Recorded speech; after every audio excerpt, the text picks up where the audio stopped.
Congratulations on this. Like I say, wonderful job. And what was it about the topic? I mean, this is a pretty important and very intense, timely topic. What was it that turned you onto it and said, I really want to make a film about this? Well, truthfully, I was looking for a film to make, and I was reading scripts, and this fantastic script written by Guy Hibbert arrived on my desk, and I read it, and I said to my agent, this is the film I'd like to do next.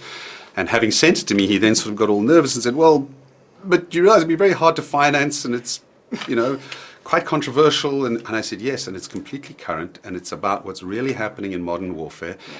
And it has elements of black comedy and almost farce that are grounded in real life. Yeah.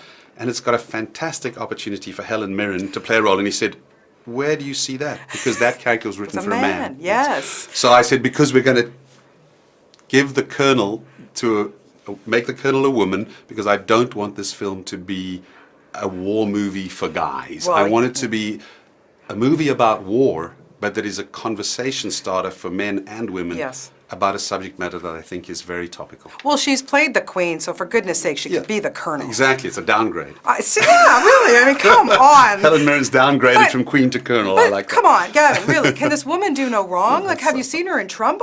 Like, I haven't seen Trumbo, I'm going to see it tomorrow. And then she, like, what, you know, where does this woman come from? It's the Helen Mirren weekend. It is, but she's just so amazing. What a wonderful woman, so talented. I mean, there's nothing bad you could say. There's got to be some skeletons in Helen Mirren's closet. Come on. No, the only skeleton is that she arrived and said to me, Gavin, this is the most unflattering outfit I've ever been asked to wear in a film.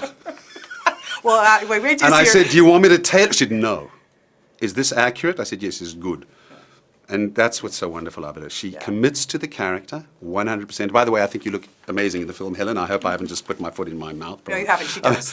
She looks amazing in anything. But she looks, and she is. And we researched women colonels and officers in the military and photographs with Helen. And she said, I want to feel like I'm really this colonel. Don't fancy it up. Just give me the uniform and let's get on with it.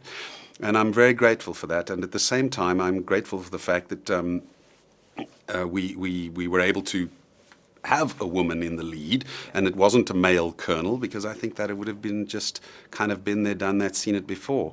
I think what Helen does is she, ironically, it sounds odd to say, but she degenderizes the movie. It turns the movie into a movie where we can not be involved in gender, and we can be involved in the questions that the film raises. And humanity too. I mean, when you bring a 9-year-old girl into something like this, the moral dilemma is just, I mean, oh my God, like we were sitting at the edge of our seats. Thank you. Yeah, really. That young lady did an amazing job. She was wonderful. And that young lady is a refugee from Somalia, in Cape Town. Wow. And that family has a heck of a story about escaping from that. There's another movie for you. There's another So there were a lot of people in this movie whose hearts were really in it, and from whom I learned a great deal.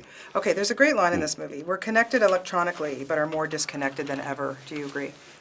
Yes, I think that's what's so strange. You know, we see it with our iPhones and our cell phones. We see people sitting having dinners together where they're looking like this at their iPhones, so they're connected, but they're disconnected. And the same thing applies with the way we wage war. You know, on the one hand, you can say that a drone pilot is fortunate because he's disconnected from the battle zone. He's in Nevada. He shuts up shop at the end of the day and goes home to the wife and kids.